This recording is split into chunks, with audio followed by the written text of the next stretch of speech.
Lectura del Santo Evangelio según San Mateo, capítulo 14, versículos del 22 al 33. Después que se sació la gente, Jesús apremió a sus discípulos a que subieran a la barca y se le adelantaran a la otra orilla, mientras él despedía a la gente. Y después de despedir a la gente, subió al monte a solas para orar.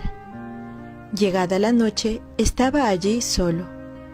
Mientras tanto, la barca iba ya muy lejos de tierra, sacudida por las olas, porque el viento era contrario.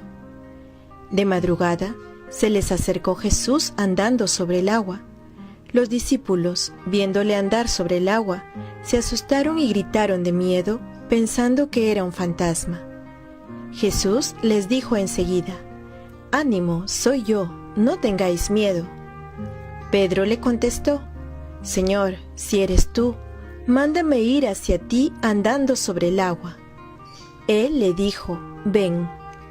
Pedro bajó de la barca y echó a andar sobre el agua acercándose a Jesús.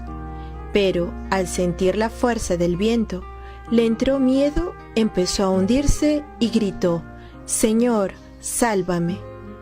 Enseguida Jesús extendió la mano, lo agarró y le dijo: «¡Qué poca fe! ¿Por qué has dudado?». En cuanto subieron a la barca, amainó el viento. Los de la barca se postraron ante él, diciendo: «Realmente eres Hijo de Dios». Palabra del Señor.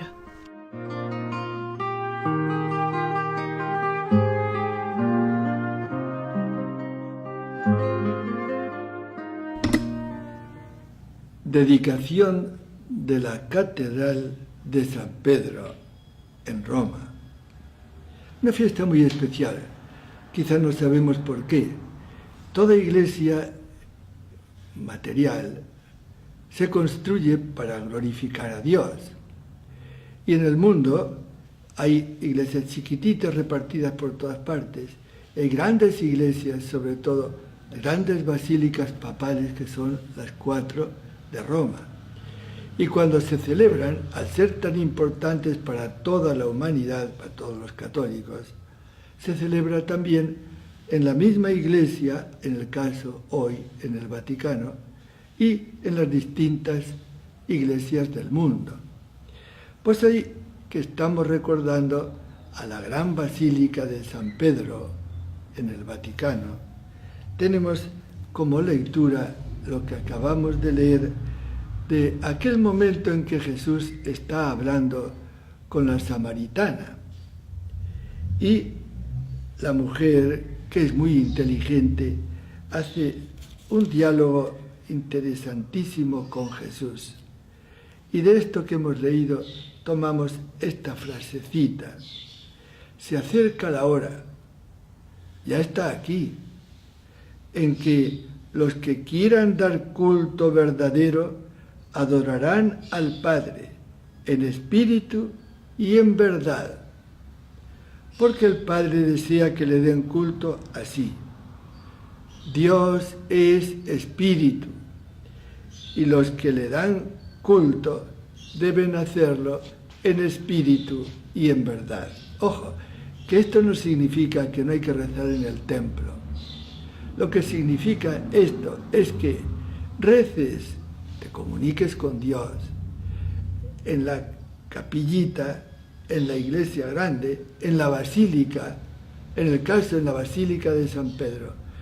Lo que tienes que hacer no es una cosa externa, un entrar y salir del templo, un contemplar, ver lo que te gusta, lo que te va bien, y ya es cumplido. No, es que tu espíritu y la verdad de tu fe estén unidas para dar culto a Dios.